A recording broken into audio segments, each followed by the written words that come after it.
Final for me. Because when you look at the guys, something about them is that when you look at their club performances, when they get to the national team, it's something different. I mean, we're talking about Amrabat. Yeah. You've seen him in Fiorentina. He's not the same player, but let him get to the Moroccan national team. That was the reason why he was on the list. World Cup is a fluke. He was not just the World Cup was a fluke. That he's not as superb as he can be when he's on the World Cup was a fluke. Don't get carried away. Don't get carried away. Fluke they happen now. Fluke. Reach semi-final. Don't get carried away. Portugal then play. Croatia then.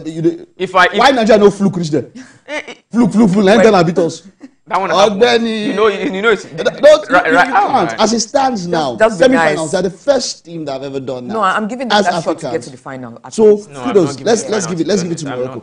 Now, still on the African tournament, something on the African continent, something happened that was quite disheartening and quite a harrowing experience for the Gambia national team. Now, they survived the harrowing experience. We've been talking about this for the past 2 days since this thing happened.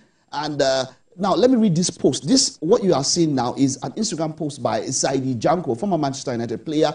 And this is the statement that he put up after or under this video. He says, after traveling 32 hours in total from Saudi Arabia to the Gambia with long layovers in Istanbul and Casablanca, we were supposed to fly from Gambia to Ivory Coast for the AFCON today. That's talking about 2 days ago. It says, as soon as we entered the small plane that was hired to fly us, we noticed the immense heat that left us dripping in sweat. He goes on and on and on and on to talk about how it's quite a long statement there. But how can we in 2024?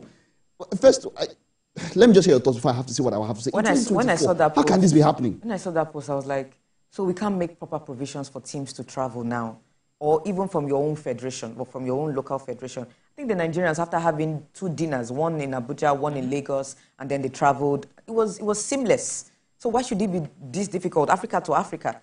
It shouldn't be that difficult. They spent 23 hours coming all the way from Saudi Arabia. I know, so up until Saudi Arabia. Why 23 hours?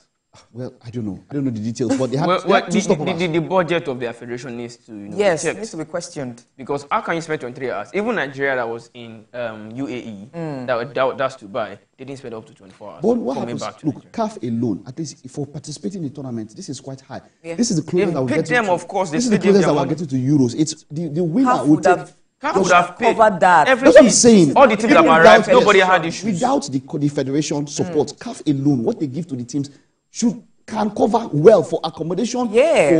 So where did all that money go? So my point is that mismanagement on all of that with normal things with Africa, we cannot. We should speak about it. Said it all. Because this was giving me 1994 vibes. If you remember, the Zambian team. Yeah. Kalusha Bualia didn't make that team. And that was because of carrying on the particular issue. But I still remember, you were Tunisia 94. The whole Zambian team. Cleared off. Air disaster. And that was why those people were unable to make that particular tournament. Of course, they went as far. They did particularly very well. Got to the finals with us. Yeah. Kalusha Bualia and that team put together a wonderful performance. But we cannot. This is 2024. This is what, 30 years later? And they will still see this kind of thing. It's just sad. No. We stand against this. This is something that we don't want. It should not. I mean, what's their mindset getting ready for AFCON? I'm very sure they won't go for anything. This would definitely put them off. And they've had a wonderful performance from their youth teams into the national team this time around. But I think they might be demoralized. All right. Okay, well, that's it on the AFCON roundup. And